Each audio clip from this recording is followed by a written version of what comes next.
The most dangerous lies almost never arrive looking like lies. That would be too easy. When something sounds insane from the first sentence, most people feel the break even if they can't name it. It sounds off, and it never gets through the door.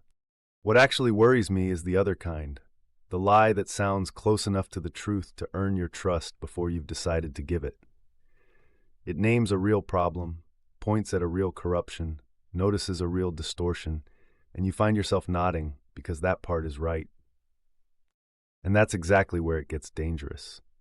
Once something feels mostly right, people stop listening carefully. They stop weighing it, stop separating what's being said from what's being implied, stop noticing what's getting smuggled in underneath the part they already agreed with. That's where misorientation starts.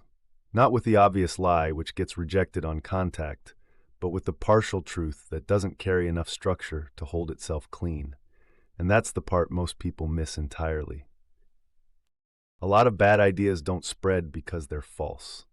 They spread because they're partially true. They get in through agreement, borrow their credibility from the part that's real, and then once they're inside, they start quietly bending things.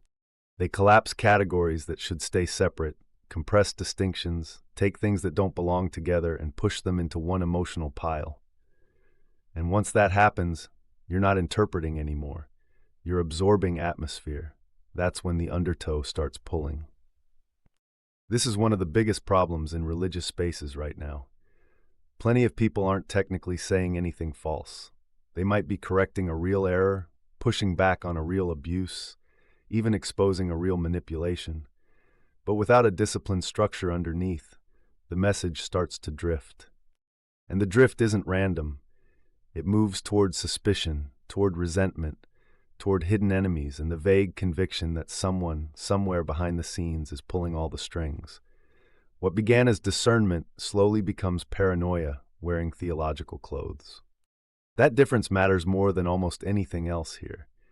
There's a real gap between recognizing corruption and building your entire way of seeing around suspicion, between identifying one distortion and becoming someone who now reads everything through hidden motive.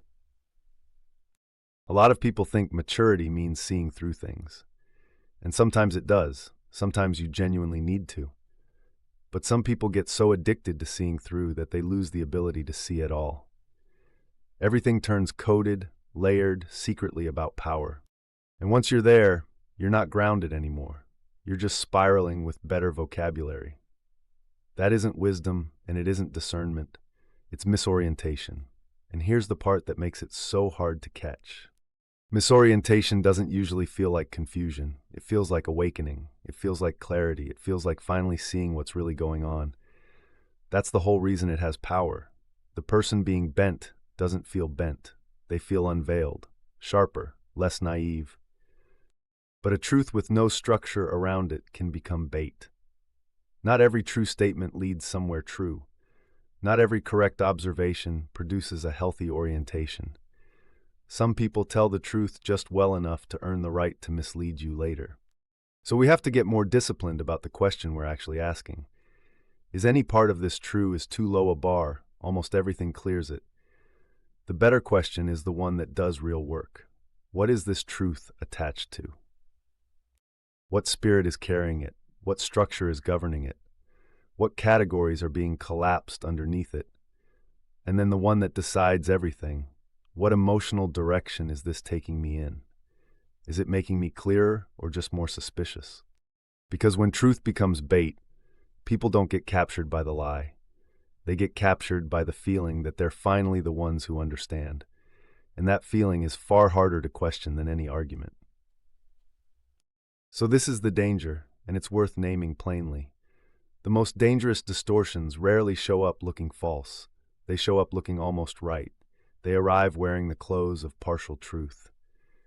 And if you don't have structure, if you don't know how to weigh, how to separate categories, how to test the spirit underneath the message, you can follow something that sounds like discernment straight into a deeper confusion.